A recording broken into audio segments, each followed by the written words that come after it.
Ladies, gentlemen, and Spiritborn of all ages, welcome to your new spirit-based home. With Vessel of Hatred now out to play, a ton of people have jumped into this class, and as you end the campaign, you will be working your way into Torment 1 difficulty. When you get here, you reach your next step, which is farming for the next step. Put simply, Spiritborn has some insanely high-end, powerful builds, but you won't be able to get there right from your leveling build. You can't transfer right from leveling into deep endgame. You need that step in between that can get you there faster and let you farm efficiently on Torment difficulties. Before launch, I went over a Spiritborn leveling build for you all to use, and today we're going to evolve that leveling build to the next step of a mid to late game build in which to actually farm your proper endgame setup. This is an incredibly solid stepping stone, one of the simplest ways to gain a ton of power with the class, and it makes it strong enough very quickly that you can easily just sort of manage and even Torment 3 and farm your proper build comfortably. And it's worth mentioning that while this is the evolution of the leveling build we went with, it will also lead very directly into one of the strongest top-end builds that Spiritborn has. Today we will be based around quill volley as your main use skill, and our basic skill will also be quill volley. We accomplish this with the Rod of Kepeleke unique item that makes core skills also count as basics, but has a whole other part to it where it also makes these core skills free of cost unless you have maximum resource, in which case they spend all of your resource, get a guaranteed crit, and a bonus crit damage multiplier dependent on your actual resource number itself. So we can use quill volley both as our generator and our spender in this setup, especially with the combination of the Ring of the Midnight Sun, which makes crits refund 50% of the resource that you spent in the last 2 seconds. The beauty of this is that it happens every time you crit, so if you keep critting, it keeps proccing, and you get pretty much back as much resource as you're spending, which obviously works incredibly well with Kepeleke giving us guaranteed crits, and especially quill volley, which you can easily make hit multiple times in each cast. We work this around the very strong power core for Spiritborn that is Mystic Circles, and we work around that a little bit to essentially just get as much power as possible for the minimum amount of investment, so that we can keep working towards the next step as soon as we can. All that said, we'll talk about the build going through the skill points, though we won't go in order specifically, as this is meant to be after you've gotten all of your skill points. Then we'll talk about the Spirit Hull choices, the legendaries that we use, and the uniques as well, the gear choices and tempering to aim for, the Runewords, mercenary skill choices, Paragon board setup for the mid game, and then finally just how to play and any tips that I have from my time with it so far. Starting off then, for basic skill, it doesn't matter much as we won't be using this, so you just want to stick 2 points in here so that we can unlock the core node cluster. Then we pick up all 5 ranks of quill volley itself, as it is our main damage source. We take its enhancement to make enemies vulnerable consistently when fired at a close range, and we also take advantageous quill volley to make it do more damage per feather that hits an enemy as well, comboing into that sort of close range mentality with the skill, even though it is ranged in itself. We pick up 3 ranks of the Vigorous passive for increased resource generation, 3 ranks of Balanced Exertion for bonus damage with core skills at the cost of increasing resource requirement. The negative here doesn't affect us because of how Kepeleke works, so this is honestly pure gain. We grab 1 rank of Velocity for 1 resource gained per second while moving, and that is mostly just so that we have the resource to start fights before beginning our Midnight Sun proc chain, but this also gains bonus ranks from our uniques as well. Then to finish off the cluster, we take 3 ranks of Follow Through for increased damage with basic skills, which quill volley does count as here. This increases it even further for third cast, and our main goal is to just sort of spam quill volley over and over, so this does of course affect us too. Moving on then to the focus cluster, we mainly just grab passives here, 1 rank of Focal Point, which gives us a touch of block damage reduction, but more importantly lets us put 3 ranks into Apex for bonus damage against vulnerable enemies, doubled against vulnerable elites and bosses. Then we also take 3 ranks of Diminishment as a passive for damage reduction from vulnerable enemies too. After that we take Armored Hide. This passively gives resolve every 5 seconds, as well as giving you unstoppable and 100% block chance when activated for a few seconds afterwards for significant damage reductions. We take the enhancement, which makes it give maximum resolve stacks when used, and a bunch of bonus thorns while active too, and then reinforced Armored Hide for increased blocked damage reduction while active per nearby enemy. We have high uptime on this skill, and so it is just really effective for our survivability. We take 1 rank of the Endurance passive for vigor gained when casting a defensive skill, mostly just as a gateway for 3 ranks of Perseverance for bonus damage reduction per rank of Resolve. We are at max extremely frequently because of our combination here, and so this gives us a fair bit of damage reduction. We then also take Counterattack, which passively makes us have 10% dodge chance and does damage to any enemy whose attacks that we dodge. We use the active on this as well, which gives us 100% dodge chance while it's working, and we also just keep this at super high uptime, so almost any attack will either be blocked or dodged dodged as a result of this, with the only things that actually go through at full potency being like ground effects and things like that. We take the enhancement for this, which makes its cooldown reduced per stack of ferocity you have on use, and reinforced counterattack for increased critical strike damage for every close enemy just constantly. With the amount of guaranteed crits that we have in this build, this does get a ton of value. Then we pick up Scourge, which is an interesting skill that fears and slows enemies, as well as applying poison damage over time. The fear does awkwardly make enemies walk away from you a little bit, but the slow counteracts that a fair bit. Importantly, the enhancement for this gives you 1% increased damage to crowd-controlled enemies each time an enemy takes damage from the skill, up to 50%, so it is quite large. Adaptable Scourge as well is the enhancement that we take, and this gives us lucky hit chance to restore up to 35% of the damage that you deal to an enemy that is affected by this ability. This gives us just absolutely massive regen on top of all the other survivability we have too. Then we pick up 2 ranks of Anti-Venom, and that gives us 30% poison resistance, which in itself helps quite a bit with our resistance caps, and we also gain 6% maximum poison resistance from this too, which just makes poison damage far less threatening than normal as well.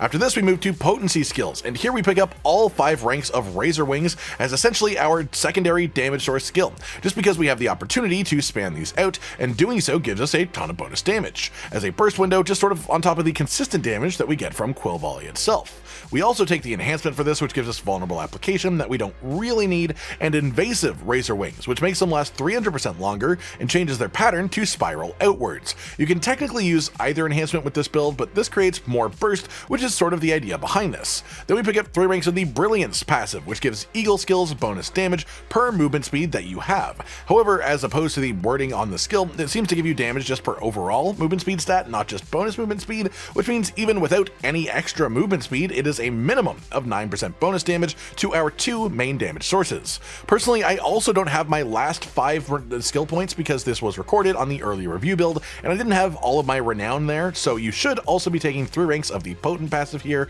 especially once you get the unique helmet, which makes all of our skills also count as Jaguar skills too to build this up quite quickly. The other 2 points you should spend are for bonus crit damage here with Jaguar skills per ferocity stack, as well for the same exact reason. Then we move on to our ultimate skill cluster, and we are here taking the Hunter, which is just a genuinely extremely strong ultimate skill for a few reasons. The main ones being the enhancement that makes you overfill on ferocity, so you go above your maximum stacks when the skill is cast, as well as gaining 100% increased damage to injured enemies. The other is the second enhancement for this, which gives it a chance to reset its own cooldown whenever you get a kill with the skill active. This has the chances lowered every time that you get a successful reset, so you cannot do it infinitely really unless you get unbelievably lucky, but you can get a good 3 or 4 resets very consistently before it has to fully regenerate. Then up here we take 3 ranks of the Resolution passive for 15% bonus damage to elites after we cast an ultimate. This is also doubled if there is only 1 enemy, which is specifically for boss fights, so that's lovely too.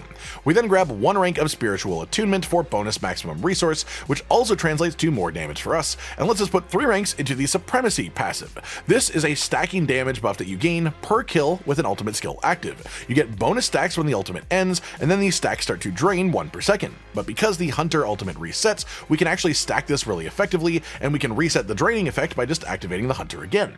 Then we also take 1 rank of the Sustenance passive for a bit of healing, but mostly just as a gateway to let us put 3 ranks into Intricacy. This makes your ultimate skill cast give you 3 free uses of your most recent potency, defensive, or focus skill. We purposefully use this by using Razor Wings before we use the Hunter, which resets all 3 charges of Razor Wings and gives the bonus casts. Each time that we use the Hunter, you get 6 uses of this skill, and you can repeat this as many times as the resets are successful. And while Quill Volley is your general consistent damage output, this gives you a hell of a lot of burst to work with a lot of reset potential too. However, that said, once you have reached a certain point of attack speed, which is usually around the time that you've activated the Duelist legendary aspect that we'll talk about later, just letting you stack more ferocity, but then you'll be able to have your key passive reset the cooldown of Razor Wing enough on its own that you don't even need this passive anymore.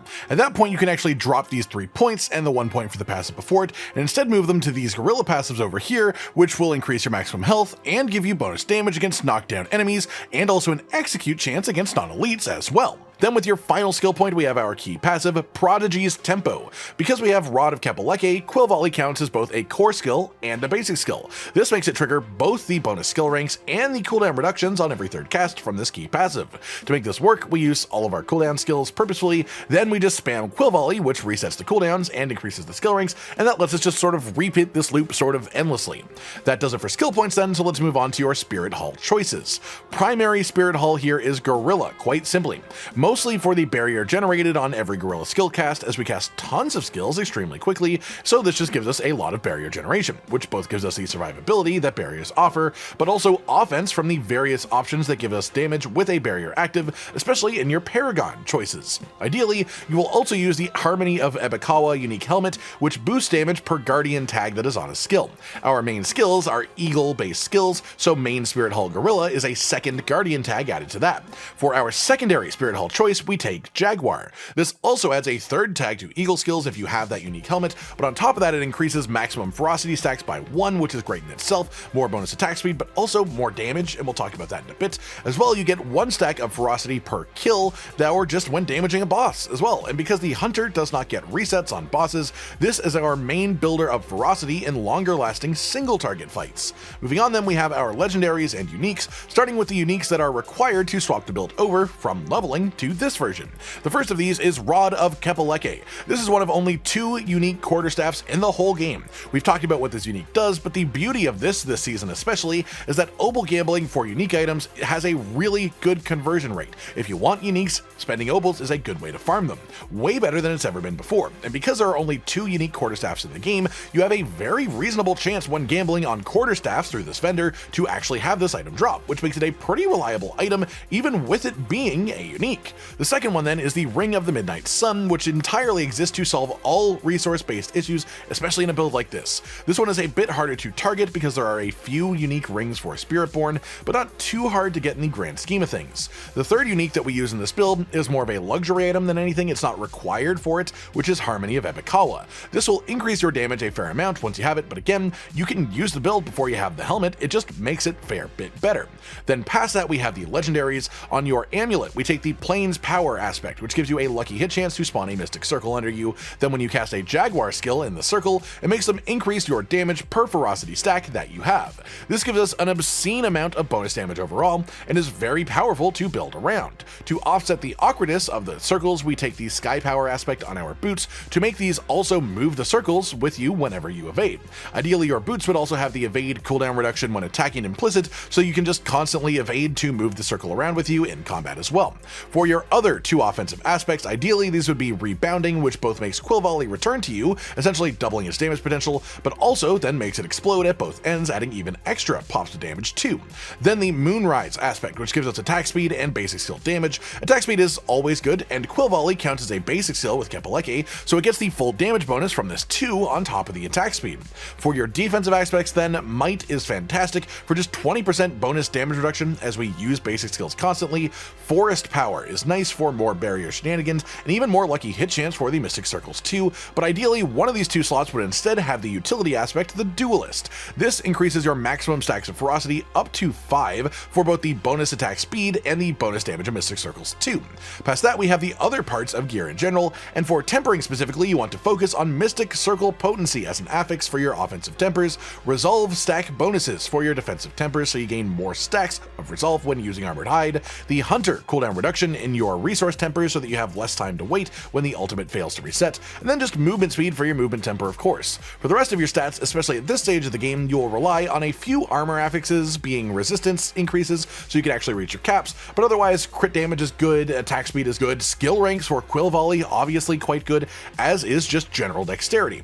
As well, you also definitely want some maximum life rolls on your actual kit where you can get them, as the actual base maximum life that we have now is just very much not enough without these bonuses. In World Tier 4 though, it does become a bit more expected for you to have things like Tyrael's Might as your chest piece, or even just unique boots with the all element resistance stat, so you will have to adjust those if you want to make it to Torment 4, but up to Torment 3 you can easily live just off of armor affixes, gem slots, and Paragon increases for your resistances and armor. For Runewords, you probably won't have your ideal runes until you hit farming in World Tier 4, but in case you do get them early, the best priority for this setup is the Tam rune for offering gained on non-channeled core skill cast, with the only Home rune for the war cry on offering spent, as this is its own damage multiplier gain, and Pock for a offering gained per percentage of maximum resource spent, which obviously pairs great with Kepaleke to funnel into K, which gives us Earthen Bulwark for even more consistent barrier uptime added onto us too.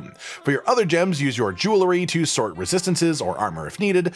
Armor slots should be emeralds for dexterity gain, and weapon slots would be emeralds if you wanted to use them for that, but if you have the rune words that we mentioned, you would ideally put one of your runes in your weapon because the dexterity from the armor slots is actually more valuable. After that is our mercenary choices, which are relatively standard. We take Rahir as our main mercenary with Ground Slam, Rahir's Aegis passive for the bonus all element resistance, which is great, Bastion, and then Inspiration as a passive, which makes enemies affected by Ground Slam take 15% bonus damage from all sources. Ground Slam is an 11-second cooldown and 6-second duration, so this is active more often than not, and it does affect our player damage. Then you also get 25% increased damage. 25% increased damage while standing in Bastion, which is a 30-second cooldown, 5-second duration, so less often by a fair bit, but a larger number. Altogether, Rahir just offers a ton of defensive potency, but also a good amount of offense if you play around him and this passive. After that, we pick up Varyana as our reinforcement with the Bloodthirst skill, set to trigger on any skill that we cast for maximum uptime. This just gives us bonus attack speed relatively frequently, so that's nice. Then finally for the setup, we of course have our Paragon board, which I'll go through relatively quickly, as this is a sort of mid-range leveling setup, not a final complete board. The main goals that you have as a Spiritborn, I should mention here, are to reach the legendary nodes and insert and activate the glyph choices, as legendaries and glyphs are more important than the additives for this class and this setup. So if you have less points than I do, your main goal is to worry about specifically the legendary nodes and the glyph sockets. Everything else just pick up as you get bonus points, and those are sort of cherries on top. On the initial opening board then, we take all of the rare nodes and the magic nodes that matter to here.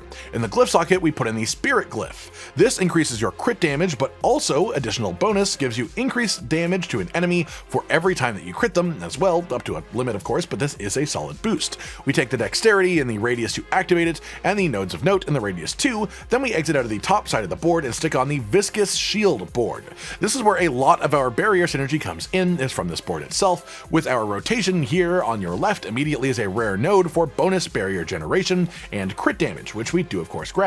All of the magic nodes beside it are very good for us too, if you have the spare points to buy them. Then we head up to the Raptor rare node for bonus crit damage, and then in this board, in the glyph socket, we put in the Ritual Paragon glyph, which increases Mystic Circle potency, boosting our plane's power damage buff. The secondary effect boosts damage while standing in a Mystic Circle, just sort of separately, as well as reduces your damage taken, so this is actually quite potent with our setup. It is worth mentioning though, on the note of glyph upgrading, that this one is especially strong with this version of the build, but the eventual goal of this archetype is to grow out of Mystic Circles and into unyielding hits, which is all about armor stacking, and you can only really do that once you have significantly better gear than you will have at this stage of the game. So this glyph is great for now, but try not to overinvest your upgrades in it, as it will eventually be replaced by other things. We also take the other rare node in radius for bonus damage while barriered, then we head over to the legendary node itself of the board, which gives us bonus damage depending on how much barrier we have. This stacks up to quite a hefty bonus with our playstyle with the amount of barrier that we get. On the way out of the right side, then we pick up our Slayer rare node for bonus armor and maximum life, and if you have the spare points, you can also pick up the Bristle rare node up here for damage reduction while you have a barrier and bonus damage to vulnerable enemies too. After that, we exit out of the right side of the board and attach on the Revealing board in this orientation. First, we head down towards the glyph socket, which in here we're going to put in the Colossal glyph. This cannot be activated in this slot without reaching level 15 glyph beforehand. It's the only one of these that I recommend for a slot that has this problem, so that is important to note early on. For this one, you do want to focus on these upgrades. Spiritborn does just sort of generally lack boards with enough strength in the initial radius, but once it is activated, this one is very strong.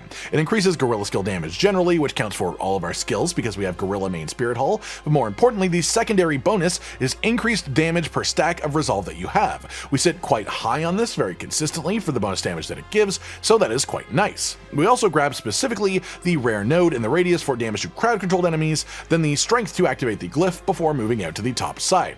We travel through the Patience rare node for armor and dodge chance, down through the Grounded rare node for bonus attack speed and poison resistance, then up through to the legendary node for lucky hit chance to knock down vulnerable enemies and increase damage to crowd controlled enemies too.